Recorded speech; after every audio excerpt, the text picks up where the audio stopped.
President Obama says the United States is hitting ISIS ever harder than ever.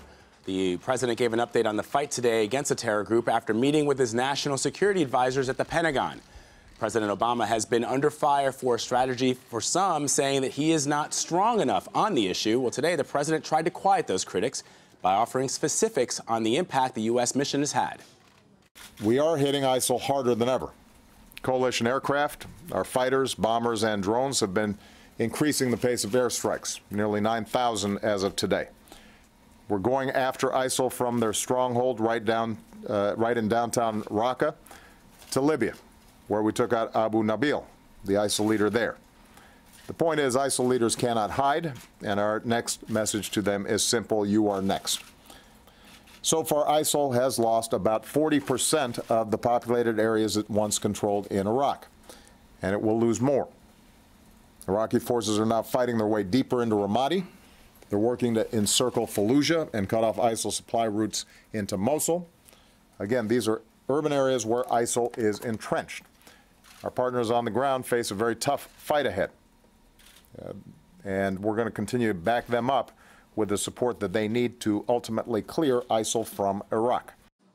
Well, earlier, Elaine Keano and I spoke to Dan Raviv of CBS Radio News and CBS News State Department correspondent Margaret Brennan about the president's strategy. President Obama is never going to pose in front of a banner that says mission accomplished, like the prior president. He's not going to do that, and in fact, he probably won't be able to. He has promised to destroy ISIS eventually, and today he was giving a progress report.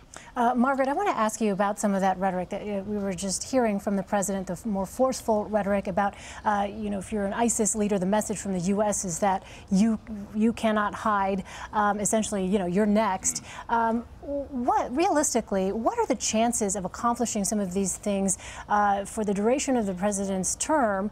And also, how critical is it that the coalition allies, particularly the Gulf states, we heard him say he's sending the Defense Secretary Ash Carter to the Middle East to work with coalition partners. How critical will countries like Saudi Arabia be in fighting ISIL successfully? Well, two questions there, both important ones. I think the president's language today was meant to message, as Dan laid out, this is a war that we are fighting, and we are full speed ahead here, particularly with targeting top leaders. The White House has emphasized that the intelligence that the U.S. has really improved over the past year, and so they are able to take out more top fighters on the battlefield. So it's been this slow progress, they say, but progress, and so they think that's going to intensify from here. When it comes to the role that other coalition allies could play, the president said very directly there, we want more help. The call has been put out to allies to add to military support. No country will give ground troops to this fight in Syria or in Iraq. No country has stepped up to that. Special operators, the U.S. has said they will put on the ground, and they've been asking other allies, the French, the Turks, perhaps the Brits, the UK, I should say, to add special operators as well. But when it comes to a Saudi role, an Arab role within the region, there has been some criticism on the part of the U.S. when they're talking to their Arab allies, saying, you guys are being distracted by this other war that's happening in Yemen. You're not committed enough to the offensive in Syria and Iraq.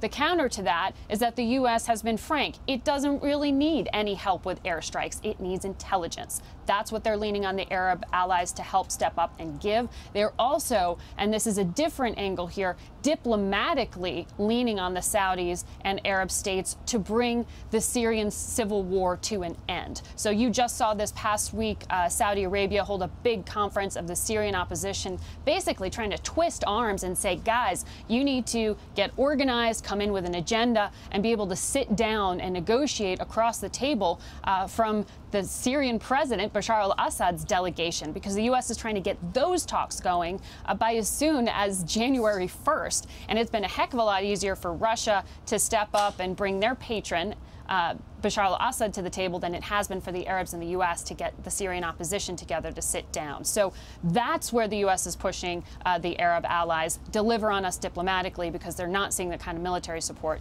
that they've wanted.